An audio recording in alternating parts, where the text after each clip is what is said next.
Welcome, everyone.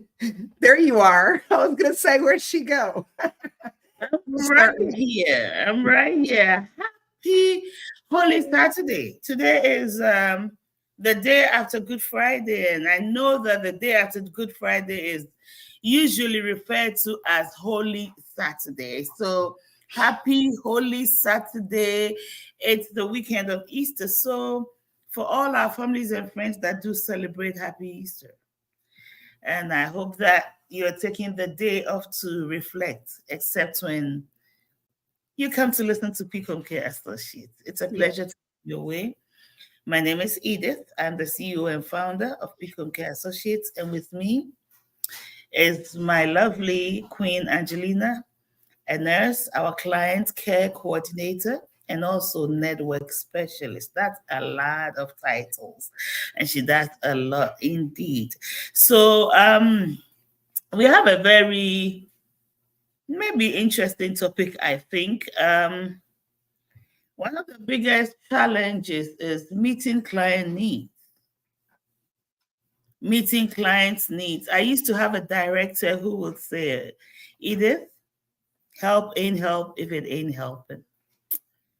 So until we're able to hear our clients and know what they're requesting, and then determining whether this request is something we can do or not, we are not helping. So in the field of home and healthcare, sometimes you get certain requests that makes you have to think again. What are our principles as an agency? What is it that we want to do? What is it that we can do? When is it okay to say yes? Or when is it okay to even say no to the client?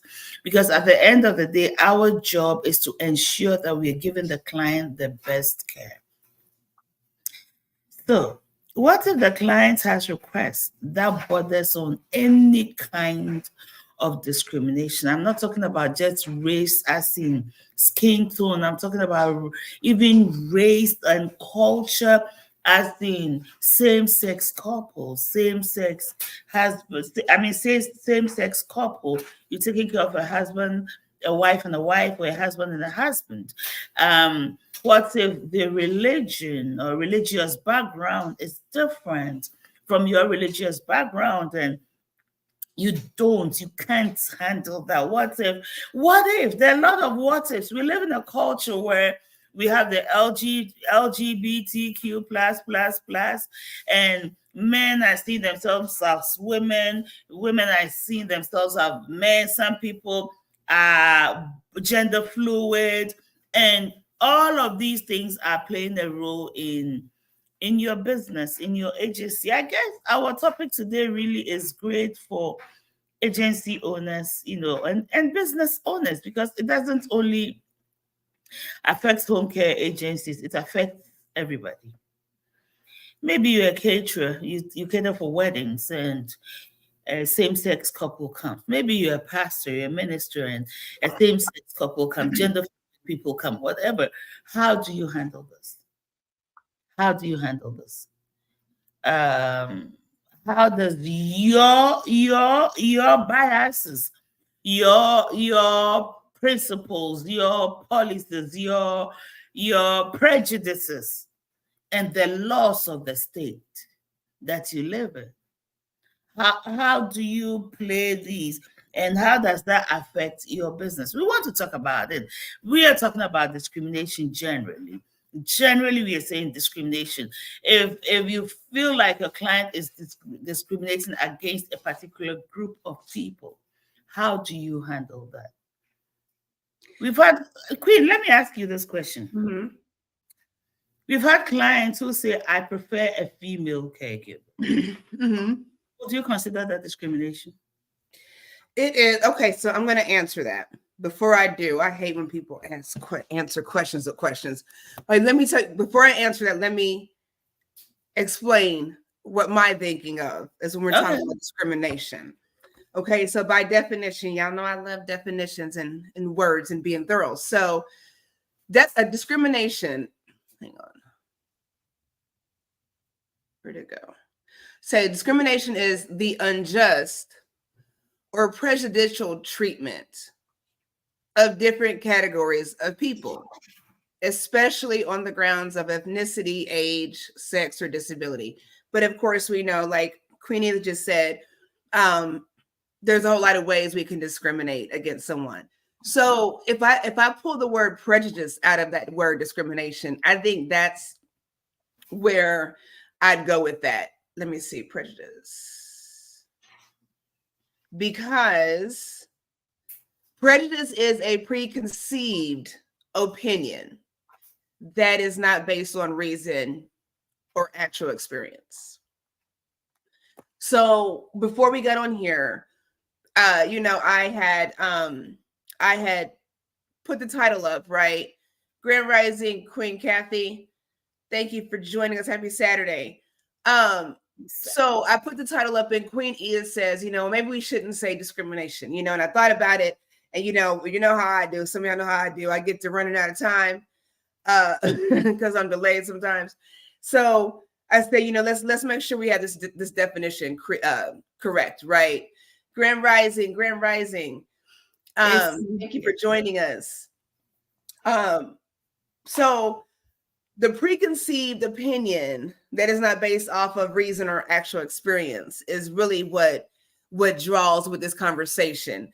So I will use the word prejudice versus discrimination in this conversation for further references as we speak. So to answer your question about a female only wanting a female healthcare provider and not a male, it makes sense as far as security and safety. I don't think it's prejudice. I don't think it's discriminatory. I think it's just a matter of preference. Women, we know our bodies. We know how we are about our bodies. But in the same token, you have some men, believe it or not, men, if any men are watching, my husband always jokes about, you hear men joke about, if I'm in a nursing home or facility, I can grab a butt and be, all kinds of weird things that men think as they're younger, right? With that sexual drive. But I know older men that are in, communities, facilities that don't want women taking care of them because they have a sense of pride and it's a discomfort for them, which is interesting considering that it's predominantly females. But so no, I don't think that that's prejudice or discriminatory. I think it's a matter of pride and what's what I'm looking for, dignity with that. I have another question. It's a preference. It is a preference. I agree with that one. Okay, AC. I have another scenario. I have a scenario in mind based on the definition of discrimination you read. You said based on experience. That's the prejudice part. The prejudice. Hold on. The prejudice. That's why I said maybe I should use the word prejudice. That one is the preconceived opinion that is based on reason or actual experience. Okay, we serve a generation that lived a certain way where there was segregation, especially where the racial race is concerned, right? Okay, so based on their experiences, there is a class of people, the poor and the rich don't mix. The black and the white don't mix. There was a way they lived, and that is the way they know. Okay, that is the way they know. And so if a black family, does not want to be taken care of by, let's just say, a white, because that's where the skin tones are really 2, 3, black, brown, and white. A black family does not want a white caregiver because maybe they can't trust the white caregiver, because a white caregiver may tend from their mind to look down on the black family they're taking care of, and may not give them the best care.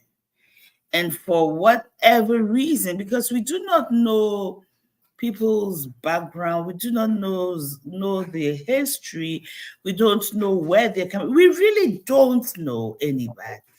We don't know their story. And until many people tell you their story, it will amaze you that you will look at them and maybe have a respect for their reasons for making certain decisions. If such a couple say, I do not want a white caregiver, I only want a black, maybe a brown, someone like me who understands me, who can at least respect me.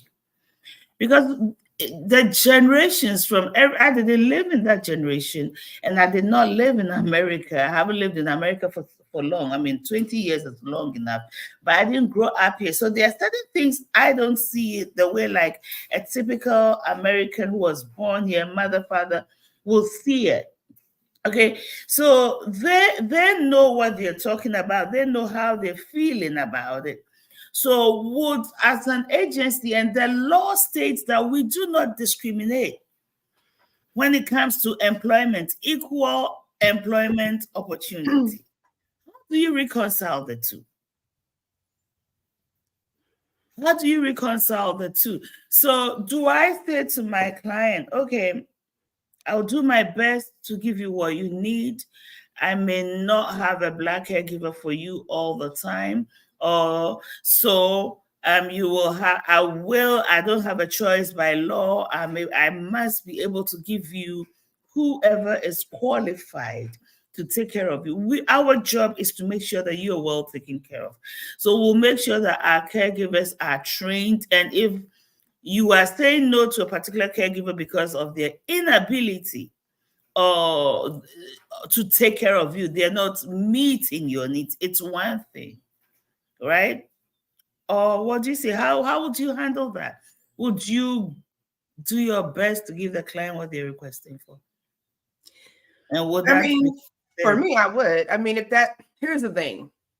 If that's what you're saying and that's your preference, first of all, it doesn't necessarily make you anything but wanting a preference sometimes. You know, for me, okay, so you know, there are a lot of black people, like you said, that would like a black doctor, right? Just because, you know, it's relatable. Like you said, you gave the example. Here's the issue with that. I'm gonna read this. Among active physicians, 56.2 are identified as white. 17.1 are identified as Asian.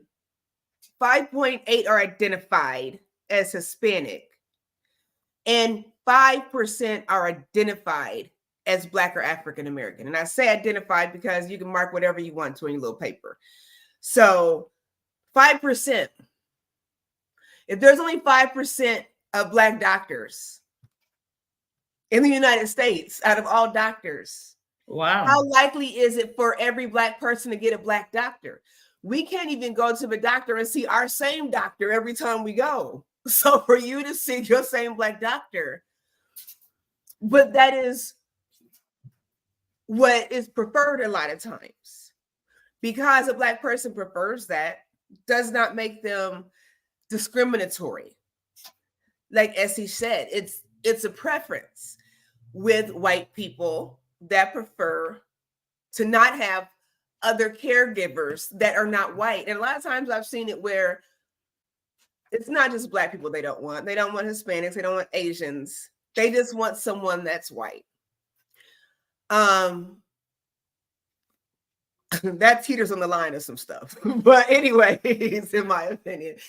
But it can be out of sheer, again, comfortability and ignorance. If you think that if you are a Caucasian individual that has the mindset of you, we see what's going on in the world today, conversations of segregation, of you know, just chaos and all kinds of division.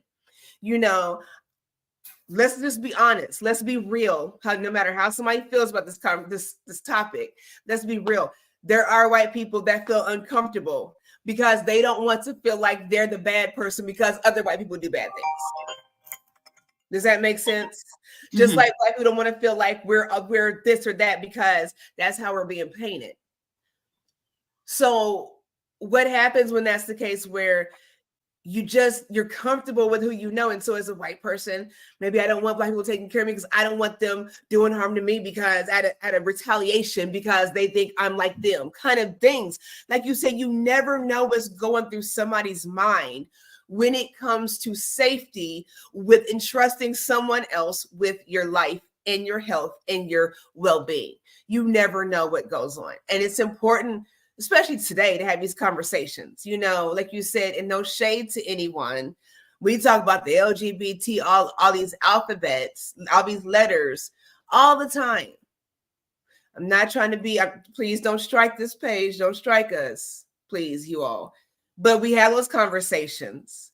We have conversations about how we can't say Jew if it's negative. If we're saying something about Israel or whatnot, we're not having that conversation today. I'm just saying, if you're not saying something positive, then you're in trouble. But if you're telling the truth, the Jewish community owns a lot of the hospitals. So why can't we have a conversation about what works for us in healthcare? Why can't we have a conversation to say, we respect how you feel, that you prefer this kind of person, but this is who we have. So with all due respect, we'd love for you to, you know, get quality care, and this individual can provide that. If you're not comfortable with that, you can say so, because we want you to tell us so, because we don't want our team, our staff in harm's way, in the way of abuse. So please, by all means, say that that's not what you want. I'd like to hear a reason behind it so we know how to proceed further out. You know, if you don't want a black person in your house, that's fine. We have a qualified white, you know, Caucasian worker. But what you won't do with our Caucasian worker is be abusive in your language about black and other ethnic group people. You see what I'm saying? Yes. So that's your mindset. You can have a white caregiver, but you can't have a whack mindset. Explain the mindset thing again, please. Again, I've got Sarah over here taking care of me, white, Caucasian Sarah, because I didn't want, black Tamika. So I told you, so when Caucasian Sarah comes in, I'm so glad it's you. I'm so glad, not to be mean, but that Tamika girl, I don't know. It's something about how she wears her hair. It's something how she talks. It's something, I don't know. She puts her bag over here like this, and how some people are. You know how they can be. I just like you. I'm not saying anything bad. I just like you. I'm just like don't have the stereotypical gossip. Yes. Let's make the work environment healthy and safe for everybody.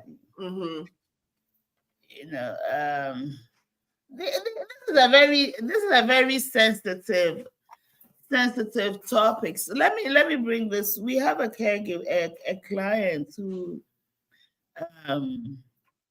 wants the caregiver to be a certain size. That's another thing, a certain size. So when you are not in the healthy size, according to their perception, they kind of treat you a certain way to make that caregiver feel less than. Give me an example. Let's just say Angelina is our client. Queen Angelina is a size 6. She wants, in her opinion, every woman more than size 10. It's not healthy. They don't take good care of themselves. They are, you look down on everybody size 10 and above. Mm-hmm. So when the size 10 person is there, and when she has a caregiver who is a size 8 or a size 20, and then somebody visits, like the nurse Angelina too visits, and Angelina is a size 4 like her, she will talk to her, look at you, look at how slim you look, and how nice you look. And size 20 is standing there. And it's not so much them addressing the size 20, but everything she's saying makes the size 20 look bad and uncomfortable. Mm-hmm. And uncomfortable. And this is where we are working at. And a lot of the time is that people we are loving and supporting who are doing this to us. So I'm a size 20. She doesn't want a size 20. She wants a size 2. She wants a size 3. How do you handle that? She doesn't want Caucasian. She wants a brown skin, East African, or Middle Eastern, or whatever. So these are some of the different areas, the size of the caregiver and the size of the client. Imagine going to take care of a client who's like a size 22 laying in bed. The eyes, we as caregivers, oh my God, I can't do this one. She's too heavy. I can't turn her. So these things, I've never heard anybody talk about this in our field. These things are going on in our field. How do we make a client who is that kind of client to us feel comfortable and let them feel like they are loved, they're cherished, and they matter? And how do you make that caregiver who is not meeting your expectation know that, listen, you may not say you're a person, you're here to help me. As long as you do your job and you do it well, we don't have a problem. How do we get past our prejudices in this industry? Because it goes both ways. It does. Grim Rising.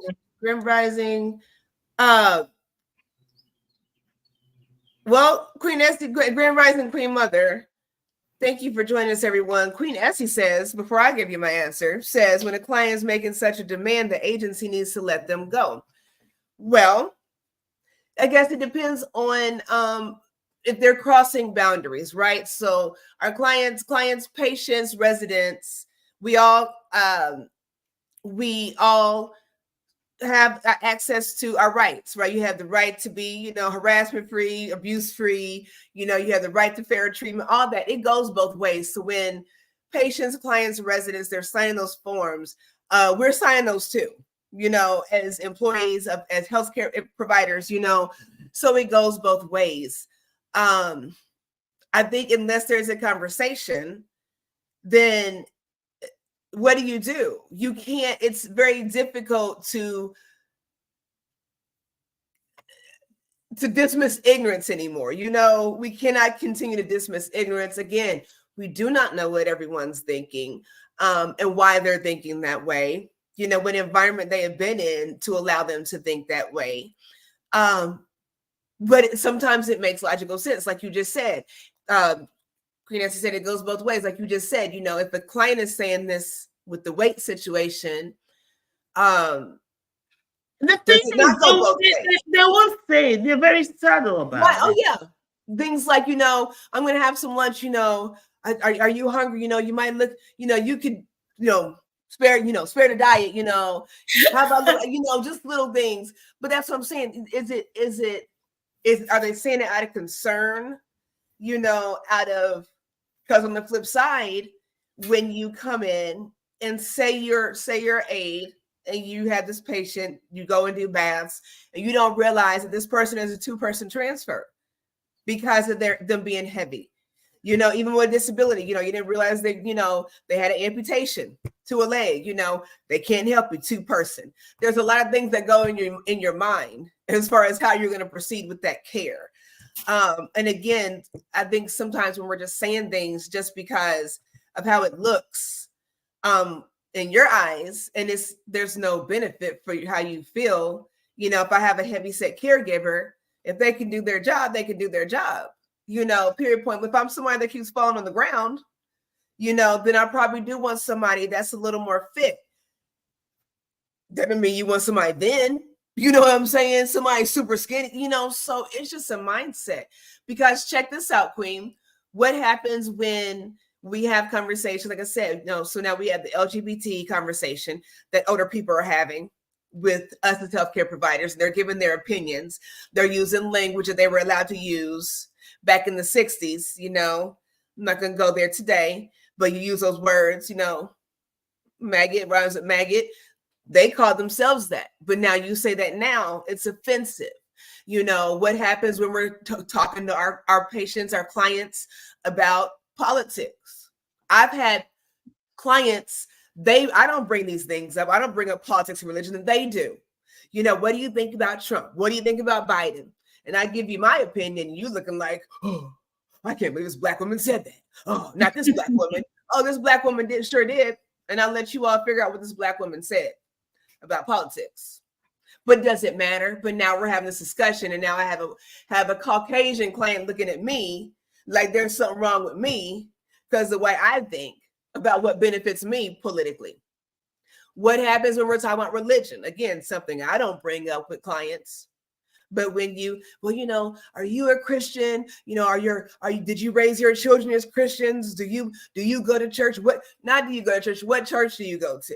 If I tell you I don't go to church and you're looking at me and one of the things that someone has asked, and this is someone within our family, I won't say if it's a client or it's a caregiver, I don't want to do that, but one of the things they have said is when they find out that maybe you have a child and you were not married, and those things. Yeah. Those things. Yes. So so that's the thing. If you ask me, am I a Muslim? Am I a Catholic? If I'm not, I'm not. Do I say, well, yes. I, if I don't go to church, oh yes, I go to church. Why are we appeasing things? And this is why we can't talk about things like religion, politics. Those things run the world, in conversation. The breakdown in conversation all goes to that. You get a new car, I thank God.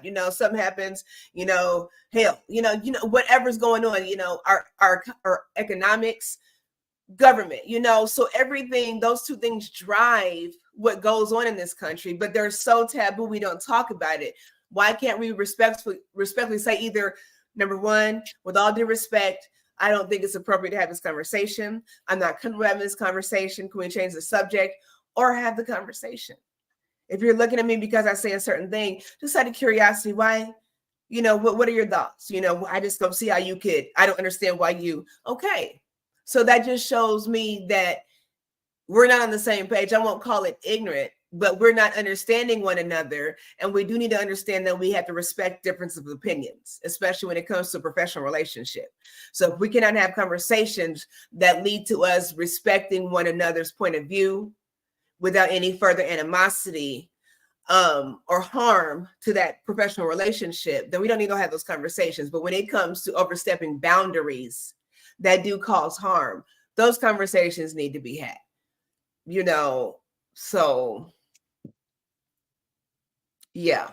Queen, I know you love words, so I'm going to ask you to look up the word resilience for me. Oh, I love that one. Why are we talking about these things? Our mental health. Personally, I think that anything that puts you in a place mentally, that makes you mentally vulnerable, that what's the word I want to use? That what's the word? But that what triggers. You get into an environment that certain things trigger. Because so when a client says to me as an owner that, Edith, and a lot of the time it's the client's families you're talking to, my mother grew up in this era and she has this mentality. So I feel like if she gets a caregiver who is like this, looks like this, talks like this, it will help her better. Because anything else or anyone else, the person may not be comfortable in my mother's space, with my mother. Yes, it may sound a little discriminatory, but you also don't want to put a caregiver there who will not feel comfortable. They may not be verbally abused. They may not, the client may not say anything or do anything, but there will be something that will make you uncomfortable. You will not be at ease with this person. The caregiver cannot give you the best if they are not comfortable around you. If they feel some way, if they're being looked at some way. And so ideally, if you have what it takes to give the client what they need. Listen, when I go to the grocery stores and I'm buying fruits, I look at them and choose what I think I like. Okay, so it's a huge market. If you can't service the client, by all means say, no, I'm sorry, this goes against our policy. However, if you have what they need, then I personally don't see anything wrong, because I worked with a client many years ago. I didn't have a business. I worked as a caregiver. Every time this client sees me, ugly black bitch, excuse me, I don't know if I can say this online. Like, she repeats it. Like, every time you go, she wants to give her a bath, she goes to the bathroom, you want to help her. Every time you're going to lay your hands on her, it's a consistent thing. And the shifts were like 7:30 a.m. to 6 or 5 p.m. So you go there before the family goes to work, and then you leave. They come home around 4:30, so you leave at 5. So it was about 7:30 to 5-ish. And so, and it's a constant thing. You hear it constantly throughout the day, constantly. Okay, the diagnosis is dementia. But the question is this: she didn't do it with her family. So it goes to show that this person knows what they do, or they have done it all their life so much that it's become their nature. And I don't think, go ahead. No, please, go ahead. This kind of person triggers this reaction in me, consciously or subconsciously or even unconsciously. Okay, and you do not want to put a caregiver in a situation that they will come home with a mental trauma, seriously. The word here, one of the things I keep telling everyone I know, recently I went to give a talk to high school kids who were doing CNA courses with all had CNA right across from me. And I called on to give them a talk. And one of the questions I asked them is, these ladies are getting ready to be CNAs for now, they're high school, so they have a long way to go in life. And the question I asked is, who are you? Who are you? And at interviews, I ask people, who are you? And tell me about yourself. And the first thing they talk about is their job. Have you experienced that before? Tell me who Edith is. Well, my name, I'm a mother, I'm a wife, I'm a sister, I'm a whatever. And I'm also a caregiver. I work as a caregiver. I've worked this, I've done that, I've done that. You realize that most of the conversations about the job they do and what they have done. So unfortunately, though your job is not who you are, your work is who you are. There's difference between job and you and work. There's a difference, but this is not a platform for it. But until you are resilient and strong in who you are, to the point that you don't take a lot of things personal, you'll be seriously impacted by the field we are in. Because we're dealing with people of a certain generation. Nobody's going to change them. You're not going to change them by what you think, what you believe, who you think you are. No. And if you can stand and let them not affect you and change you will be good at your job. Yes. But if everything you hear is going to impact you so negatively, and you're going to get all emotional about it to the point that you will talk back to the clients, trying to trying to defend your cause, then maybe this job is not for you. And I found a way around that. I'm gonna read your definition first.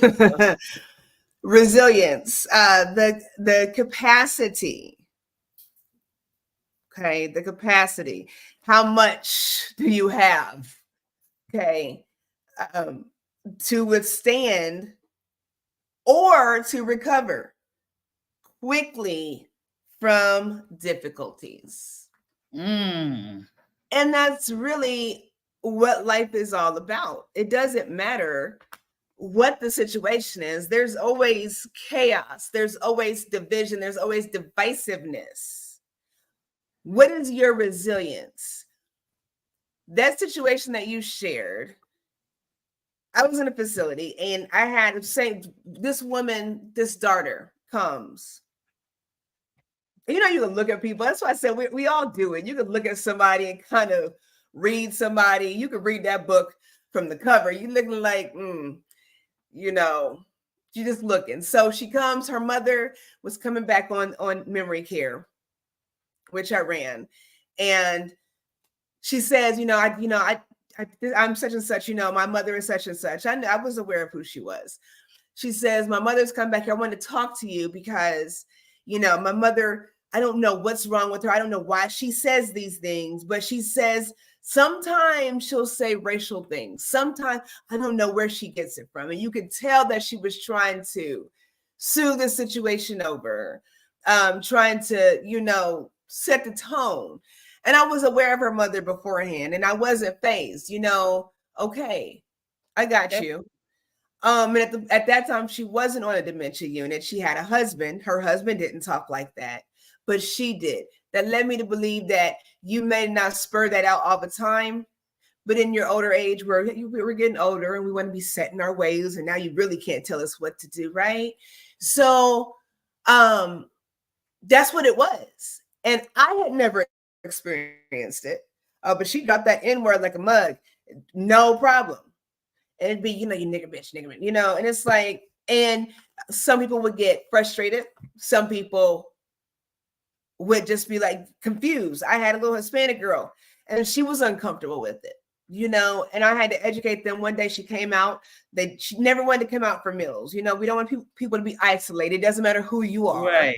We have to give the proper care. We have to be consistent in care. That is the oath that we take, period, point blank. So resilience is important. And being able to have that thick skin in this job. Especially consider we're taking care of baby boomers that lived in that era, right? Like Queenie has said. Yes. So now this next generation is going to be different. All the seniors are going to be tatted up and carrying on with 4 or 5 wives and husbands in a room. But that's whatever it is in about a few years. But anyways, so my thing was, like you said, she knew well enough at this point, when to say it, when not to say it. We brought her out for a meal. Gotta let my dog out. We brought her out for a meal. And she set that table and just cut up. I want to go back to my room. I want to go back to my room. And they're trying to calm her down. And here she goes with these racial slurs. Okay.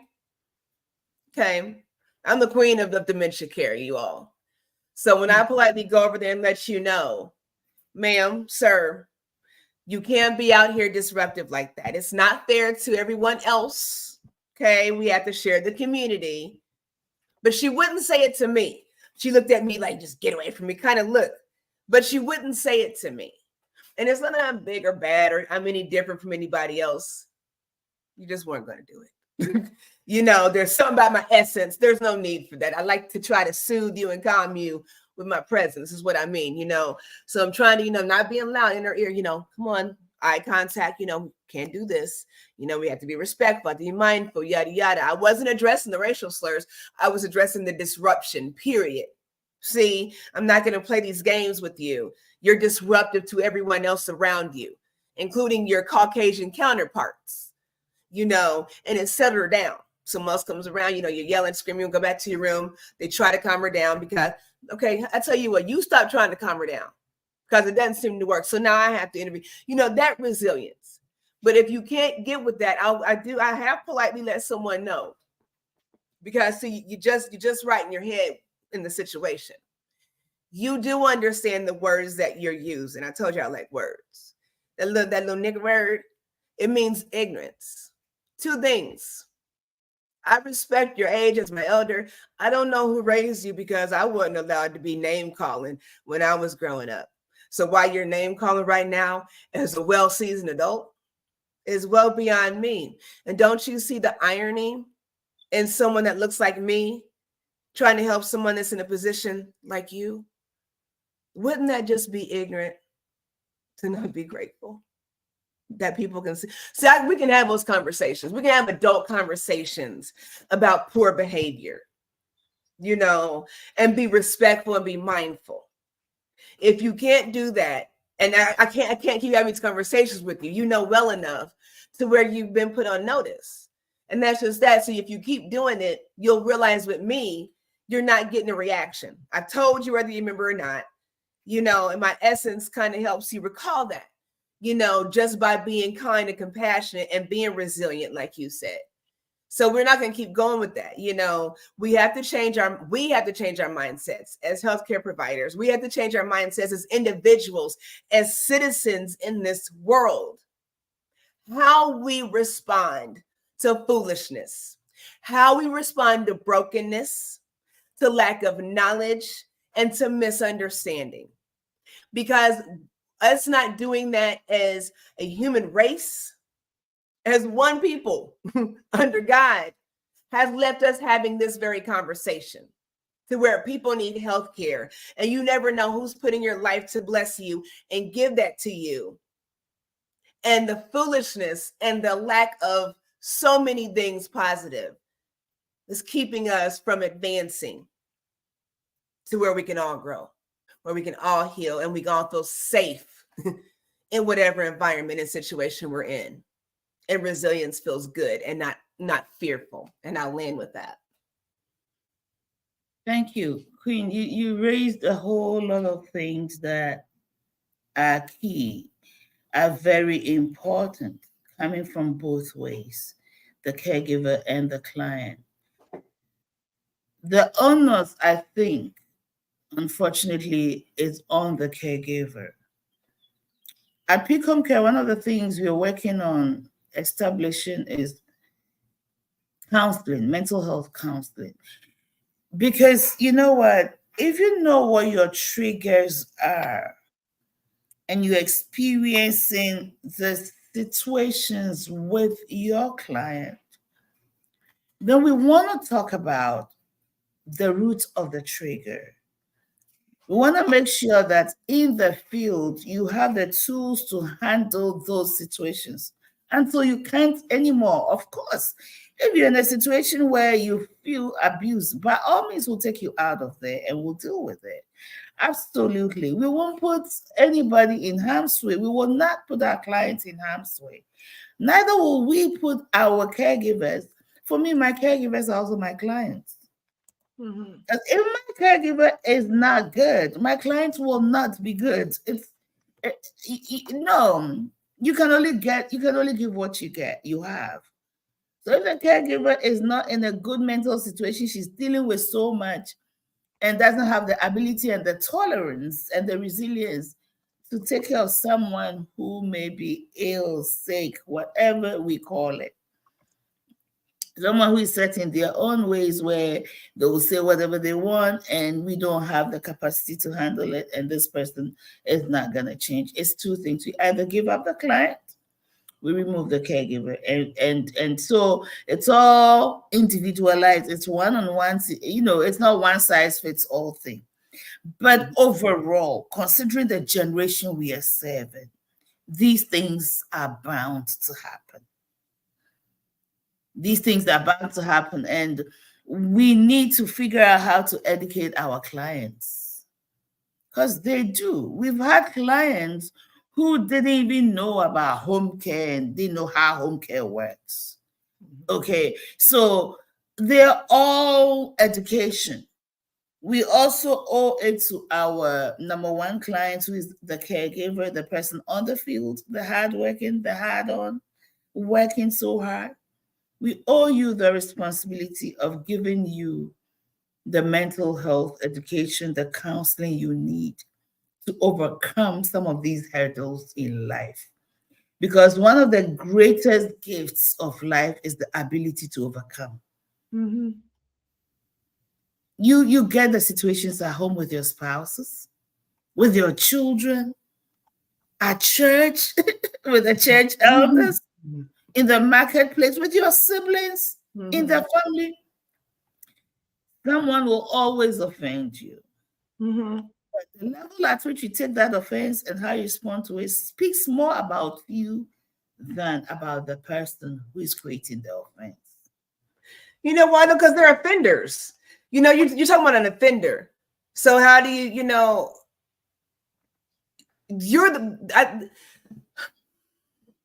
I think we have to stop being, like Queen Etty said, stop being so sensitive to everything. If we're not stopping to think how we respond, you know, does this apply to me?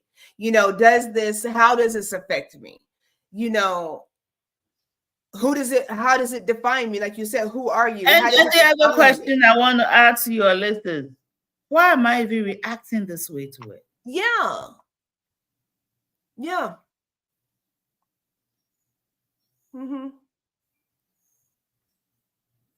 And what if you can react to where it flips the script and changes the atmosphere in your favor, you know, for the good, you know, for the positive? What if we thought to react like that, to respond and to look for solutions, you know, not even just respond, to engage with solutions? You know, we're lacking educational tools and pieces and connections to make it click. And it's put us what I do believe one of the things with resilience is to take the situation, to be able to take the situation and turn it around into an educational moment or informative moment or solution moment, you know, rather than argue back and, because I've seen caregivers just go back and forth with clients and it makes no sense. And who's frustrated though when it's all said and done? Who's more frustrated when you go back and forth with clients? The caregivers are. The clients don't.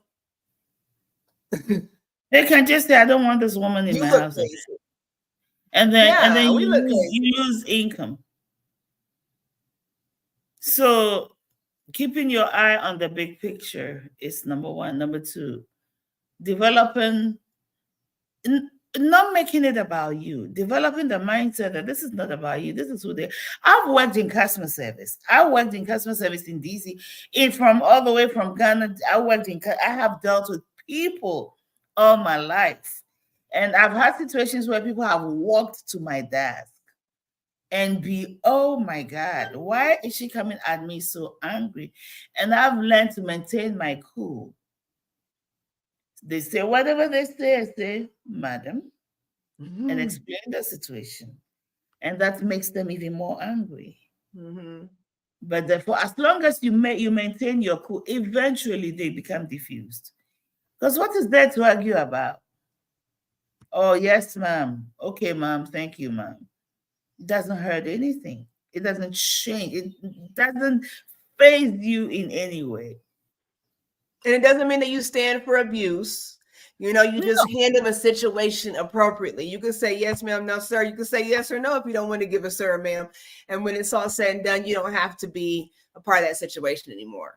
But we have to maintain control in the situation. Because we are professionals. Yes.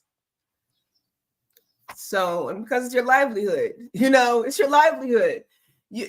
True story. I know we're almost out of time. I was at an assisted living and there was a woman on memory care. I had just started working there.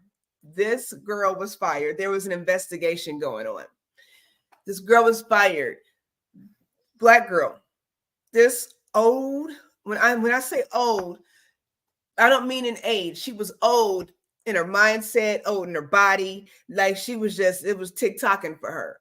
You know, could hardly get around. Okay. This woman was supposed to be going to bed. The caregiver was supposed to she was trying to get off. It was night shift. she's trying to get off. The woman would not go to bed. The patient swung at her, called her racial slurs, called her out her name, swung on the caregiver. Do you know that caregiver, excuse my language, there's no other way to say it, she whooped her ass. That caregiver whooped that old woman's ass and drug her down the hall. Oh my goodness. In a facility? In a facility. Holy moly. That's what I'm saying. We have to have these conversations. You better, healthcare is not for everybody. I don't know where, I think that maybe cursing the woman back out would have got her in trouble and got her fired. You know, if she would have cursed woman back out, you beat her butt and drug this woman down the hall. What is happening to those triggers that have us, like Queen said, those triggers that didn't have you consider this woman's life, your job, your family, your license, your freedom, all those things were on the line for being taken away from you because you let someone that you are entrusted to care for trigger you. Where are we going? There you go. Yeah, there you go. You know, sometimes through our behavior, people kind of change a little bit. Mm-hmm. You know, people can change. You'll be surprised how people will change, and what they did not respect, they'll end up respecting. Mm-hmm. You know, and like I said, a lot of it is systems. Oh, cool. Thank you. A lot of it is systems. There are systems that have been set in place or were set in place that have become part of our human system, because the human being, you see, the human being itself is a system. And in mental health, especially family systems, the individual is a system who is part of a system. The system is what has been preconditioned into me based on who my parents were, how they talked, how they talked about the neighbor, you know, how they treated that child across the street, what they said about it. All those things, you become conditioned. So you realize that if you don't take care, your parents' prejudices become your prejudice. Very true. So you become a system. Okay, so it takes work to make changes and make adjustments to the system. And a lot of the time, it's not so much the individual, it's the system they belong to. If they break it, it's a generational thing. So it's not an easy thing to break. But you can only control your systems. Only you, your system. Okay, so it's so important that you and I get the help we need. We have to know ourselves by knowing our triggers. I don't know how else to say it for it to make sense. Queen, I'll let you go. And you know, and we're almost out of time. You all please like and share. And you can always give your comments. Our information is in the description, how you can get in touch with Peak Home Care Associates. But really quickly, when you said the system, I have an older lady. You never know, people's jobs are so interesting when you don't think they are. I have an older lady, and she, you know, always ask me what they did for a living, just to have a conversation. And she used to wind these little spools that went into watches. That's all she did. She wound the spools and, you know, something. I didn't know. I just listened, you know. But that made me think of what you just said. Her job was just to sit there and wind those spools, and somebody else put those pieces into watches. If something breaks in a watch, if one piece breaks, the whole watch is not working. So my point today is, like you just said, piggybacking off what you said, we are just one person in a big system, but one spool, one thread makes the system work or not work. So are you the kink that did messed up this watch? Or are you threading that spool to make sure everything keeps telling the right time. Okay. Your part is well done. If we all focus on our little part, Mm-hmm. Yeah, maybe we can bring a change to the system. absolutely. Because whether it is a senior making a certain request, or whether it's the agency or the provider responding to that request, and the caregiver actually doing the provision of the service, there's a role we all need to play. Mm-hmm. Bring about the changes we want to see. It's not easy. It's not easy at all. By all means, listen, if you're in a situation where it's affecting you negatively mentally, speak up. Mm-hmm. Call home, call your provider, call your office. Don't go tete-a-tete with the client. They are the ones needing help. If they could do it, then they wouldn't need you. If they have it all together at this stage, they don't need you. Mm-hmm. And we'll all get to a point where we can't have it together. I don't have it together. I'm still struggling with things. So I need help. Aren't we all? Aren't we all?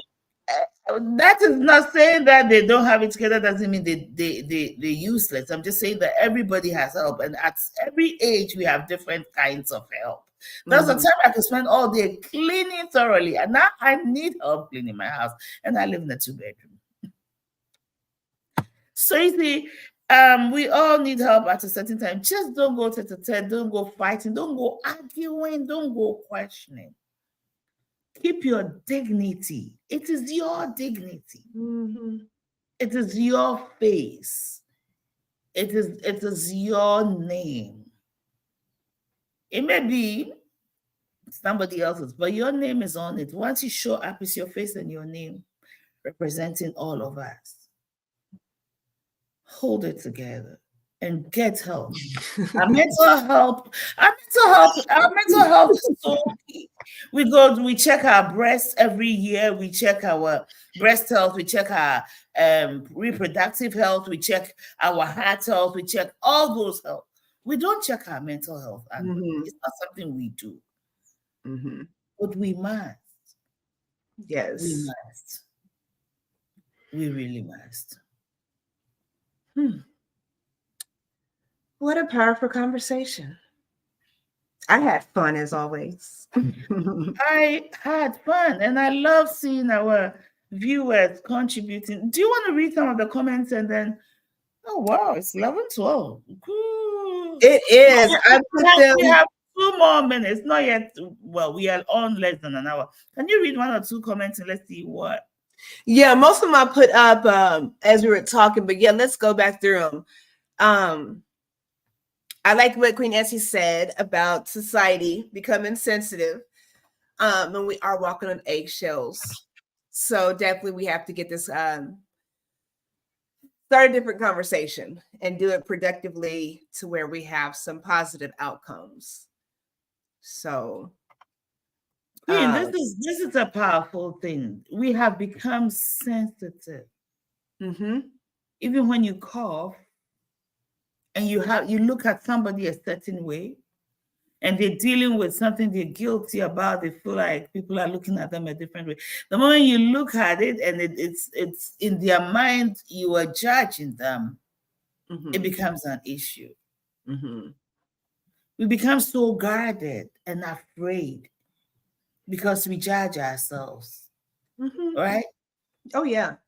Because we're judging ourselves. Right? I feel like, okay, this shirt is not on well.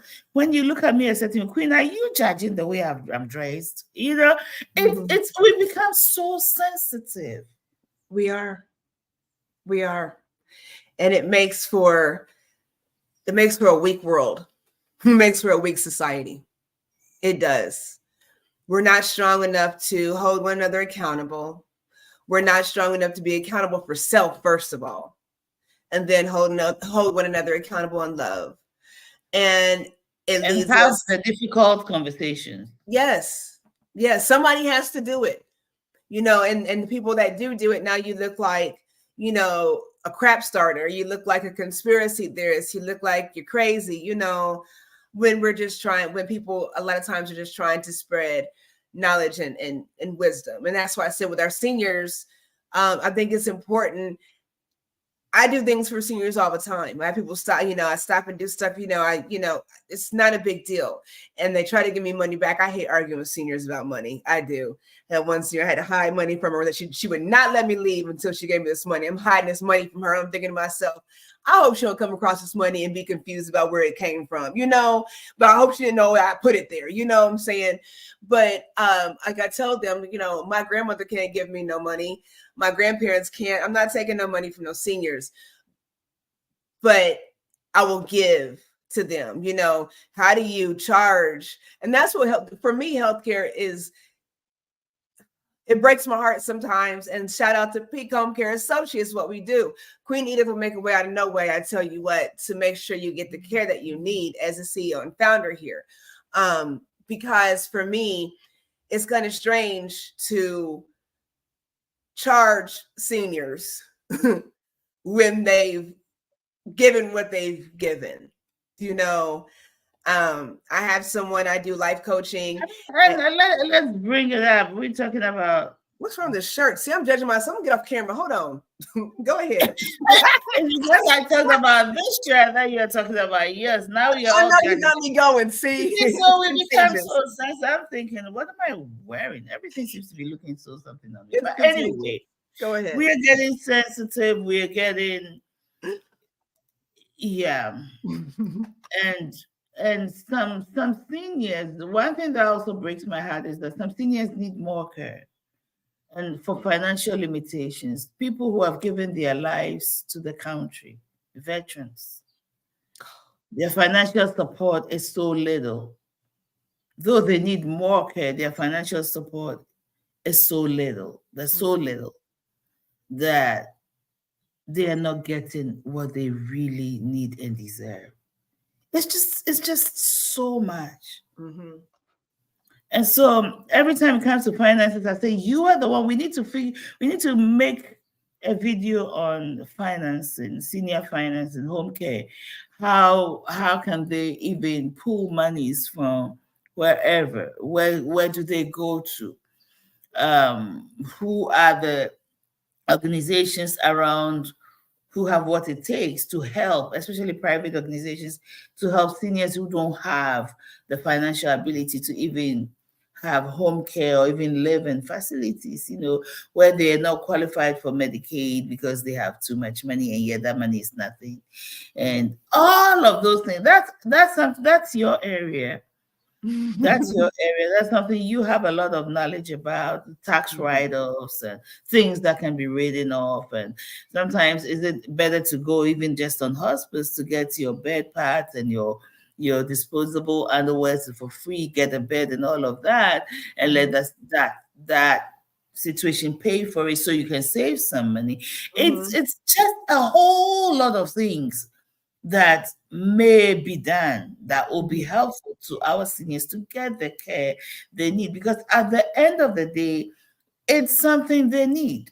Because why would a senior who is a fall risk have companionship or someone with them only 2 or 3 hours a day, when the rest of the day they'll go to the bathroom and then they fall? So they keep going to the hospital for a broken neck, a broken whatever, because they can't afford having someone with them around the clock to manage these falls. So they go back to the hospital and then it becomes the social services issue. This person is being abused, but it is not abuse, it's the financial situation. So there's this interplay of a lot of things. And well, I think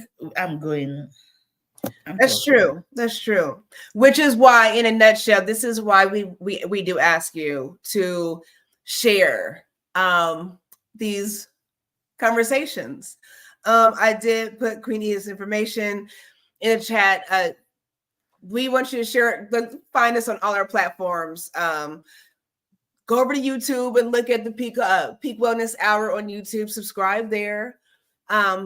but we want to share. And we have blogs every week. We write 3 blogs every week. Read our blogs, share them. There is a lot of information. Today, I think the blog that was shared this morning was about, I think, skincare for our seniors.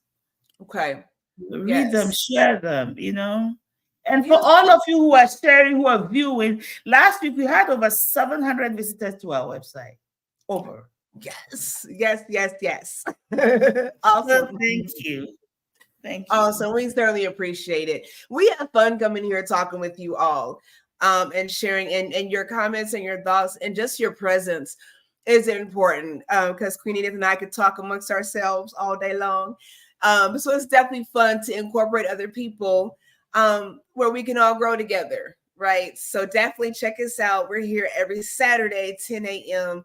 Eastern Standard Time. Check us out. Come hang out with us. You can always watch on the replay. I hear a lot of people say, why I missed it, and, missed the live. Watch the replay. You can throw some comments in the replay. You can connect with us at info@Peak Associates, peakhomecareassociates.com. You can engage with us. Facebook, you can engage with us on the Peak Home Care Associates page on Facebook. See what's going on with those blogs and those positive posts. See what kind of resources that we have. We have more than what we have. We are connected with all kinds of things to bless you. And that mental health is so important. So we want to make sure we get you situated, right? All right, Queen. We had a conversation about hospice before, but we can revisit that and have a conversation. This is what I'm talking about.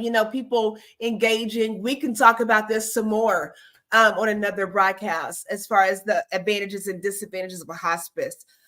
These conversations never get old. Yes, we'll do that. So we'll make sure that you're here for that. And perhaps you can come up and talk with us. We don't mind. You know what I was thinking? I was thinking that one of these days we'll open up so anybody who wants to contribute can come on and talk and share something, because we want to make it community based. Absolutely. We really want to be community based. So yeah. Yes. So definitely you all keep up with us. We want to keep up with you. So feel free to drop us some lines, connect with us, and tell us how we can stay connected with you and help support you, and how we can grow together. That's what we're here for. We are here to serve the community with love and compassion and respect. And Queen, tell them what we do with our hands. Tell them, what is our slogan? At Peak Home Care, whatsoever our hands find to do, we determine to do it well. So reach out to us, talk to us. Don't assume we do or we don't. Talk to us. You will be surprised what you'll find out. We are located in Noblesville, Indiana. We are hiring. So listen, if you want a little part-time job somewhere, 4 hours here, 2 hours here, 3 hours there, or you want the long shift, we are hiring. Reach out to us, 317-863-0832, peakhomecareassociates.com, info@peakhomecareassociates.com. So reach out to us in all the ways. You'll find all our information on our social media sites. And so you come your way next time. I leave you in the hands of Angelina. All right. Well, I think we were in good hands with you. She said it all. We are so grateful you are here. We hope to see you again next Saturday.